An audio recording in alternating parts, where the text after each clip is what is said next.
I'm so tired whenever I hear Anthony Davis's name, and he's a bad boy. He's a bad Top boy. five. Top five in the world when healthy. Okay, this is great. This is exactly where I want to go.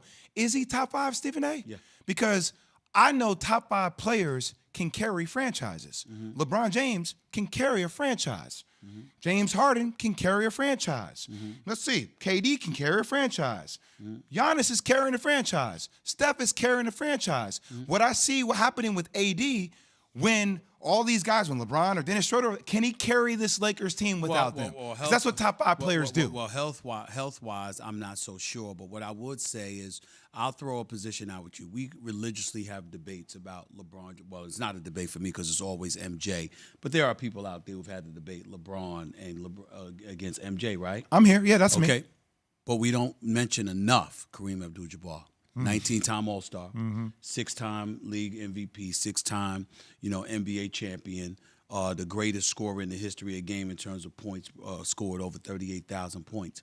Because when you're a big man and you're dependent on guard play to get you the ball and you need that level of assistance, we appreciate and recognize your dominance, but at the same time, it does take something away from you when you're not the guy that's bringing the ball up the court. You're not the guy on the perimeter making things happen for other people, not just yourself, because you're more of a guard than a big man. And I think with Anthony Davis, that's the issue.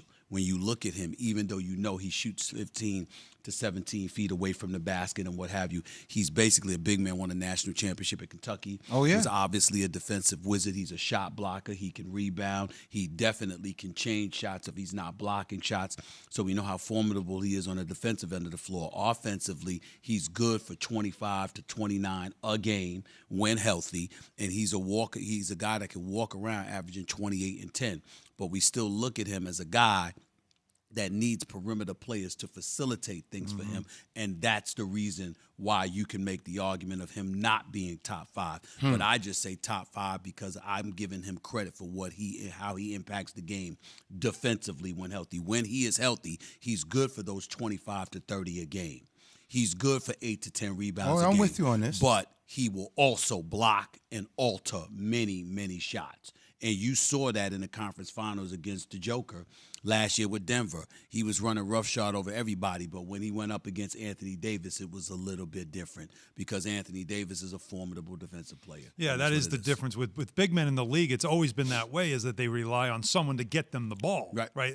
As opposed to, the guards or forwards like a Luka Doncic or those types of players who they control the game. But you mentioned Jokic, he kind of controls the game. The ball runs through him. I mean, he dominates that offense now, especially without Jamal Murray. I mean, what he did to the Knicks last night in the first quarter. Yeah, he did. He took him to school. No question. Mere bag of shells, though. Just one game. Yeah, you hope so. Right. We definitely shake that off, right? It's all right. Well, listen. I felt the same way. I almost felt like, hey, listen, don't worry about that.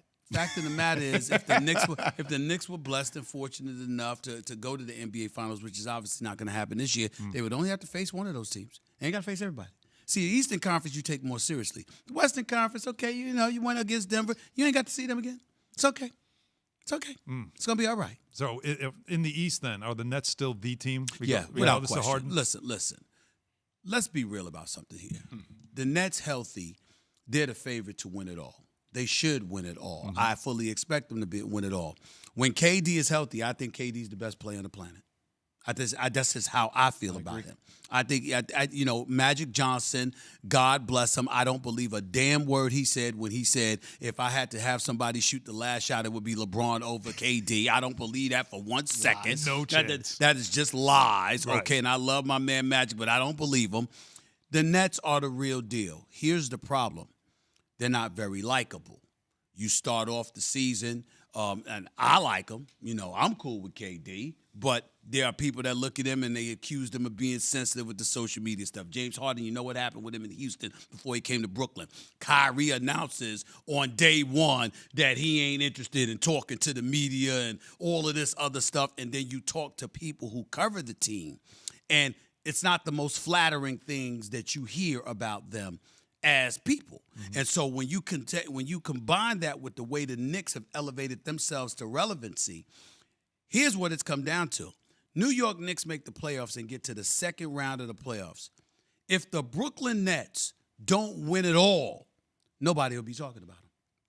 You mean if they lose let's say they lose in the finals? Well, we'll be talking about it. We'll be talking about them in a different way. We'll be talking about them while the games are being played. But I'm just talking about an off season where you reflect on everything and everybody, and you're talking about the game of basketball, particularly in New York City.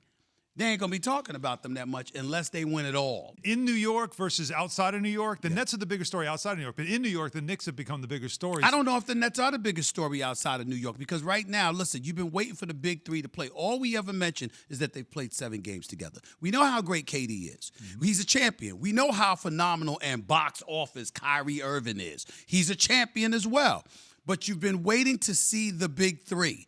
And you've only seen them for 7 games. And so you have people throughout the league, because I was speaking to some people last night, you got people throughout the league that don't want them to win because they think it would be bad for basketball. Because if they were to win, then guess what? It minimizes the importance of the regular season because the number of games that have been missed, all right? The emphasis on practice and things of that nature and all of this other stuff that God's going to bring up. You're going to have a rippling effect where people are even paying more attention to preparing themselves for the playoffs, not prioritizing the regular season game in any way. I'm talking about league folks in the league. I get you. They're worried that if the Nets win, you're going to have a whole bunch of players throughout the league that's going to be looking to take more time off. They ain't going to prioritize regular season games. They ain't going to prioritize playing together and the cohesiveness of it all and all of that stuff.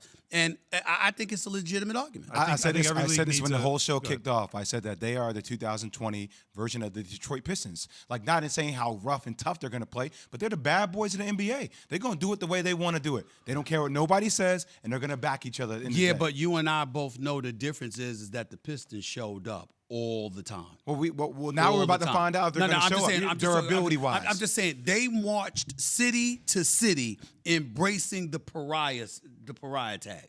They marched city to city. They came into your town to wreak havoc. They wanted you to hate them. They didn't sit up there and say, well, you know what, we ain't going to play today.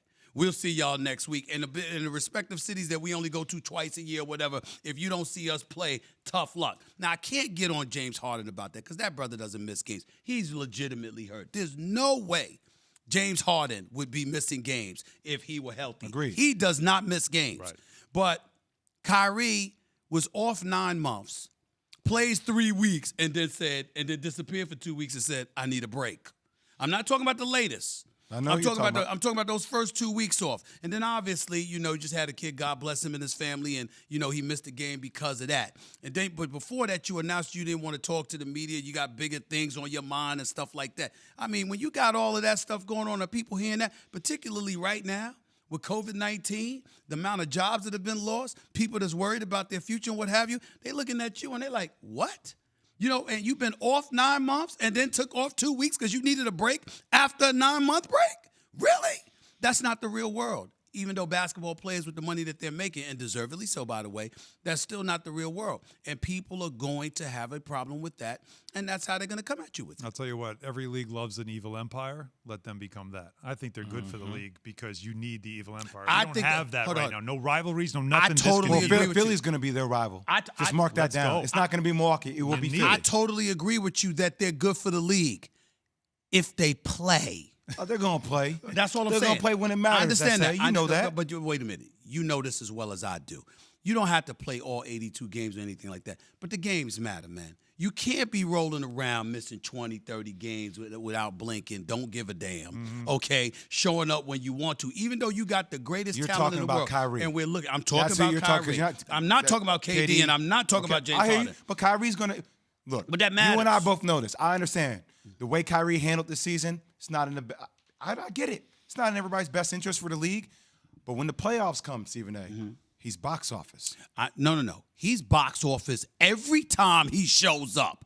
That's the point. And so if you were box office during the playoffs, then we wait for the playoffs. But when you got regular season games and you're box office during that time and we don't see you more than we do see you, that becomes a bit problematic because it elevates the level of frustration because, again, you want to be seen as marquee. Well, all of those guys that we talk about marquee, what did they have in common? They embraced the marquee, and they showed up. Are you saying Kyrie's not going to show up in the playoffs? Is that what you're telling me? Not at all. Of course, I think so. He's going to show up and show out. It's a gripe that I feel like a lot of people have. But when the playoffs come, I guarantee all that's going to go away. That's going to go away. See, I can't listen to somebody like you Why? say that. Because Jay Williams, I happen to remember that you were a star. Oh, I was a And even dog. listen, but you wanted Not to that kind of show. dog, Keith, shut You wanted to show up. You knew. Listen, Kyrie loves and idolized the late Kobe Bryant. God rest his soul. What was the number one thing about Kobe? I got news for you. It wasn't Mamba mentality in terms of when he showed up at game time to take you up. It's the fact that he was always on. He always accepted the responsibility of being the headline. LeBron always accepts the responsibility of being the headline. MJ always accepts the responsibility of being the headline. You got to show up. It does matter, especially to a public that's starving for every increment of enjoyment it can snatch, particularly in these times. How many times have we clicked on the TV looking for the Brooklyn Nets, and this brother was off? That is a problem. It's not good for the business, and It's he is a not big good. part of the business, and that is certainly something. I love this conversation, by the way. I wish we had more time. I'm not lucky. To Ain't nobody continue lucky. it. I said it. But we, Ain't nobody lucky. I said it. but we will have caller roulette That's coming right. up That's next. good. You know the rules. That's very good. Get in The line, 888. weed. Say ESPN, 888-17.